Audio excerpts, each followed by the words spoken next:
আসসালামু আলাইকুম।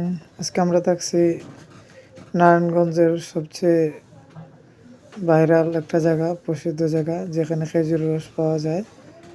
এটা লোকেশন হচ্ছে কবিলার মোড়, নারায়ণগঞ্জ।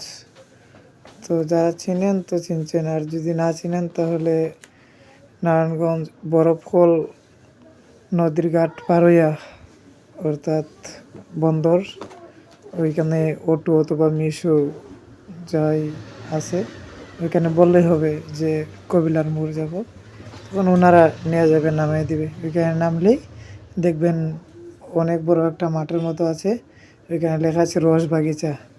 এই রস বাগিচার মধ্যে খেজুরের রস পাওয়া যায়। যারা যারা খেজুরের রস খাইতে চান বা খাইতে ইচ্ছুক ওনারা আসবেন, অবশ্যই খেজুরের রস পাবেন।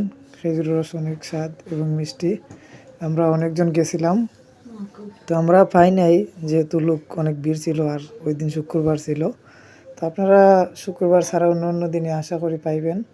এবং কি যাওয়ার একদিন আগে অবশ্যই একটা ভাই আছে, শান্ত ভাই, তো আমি ওনার সাথে ফেসবুকে কন্ট্যাক্ট করছিলাম। আপনারা অবশ্যই ওনার নম্বরে একটু যোগাযোগ করে যাবেন, অবশ্যই ভালো হবে। এই উনি আসলে আপনাদেরকে সব বিষয় সম্পর্কে গাইডলাইন দিয়ে দিবে, এ রস বা এই সম্পর্কে।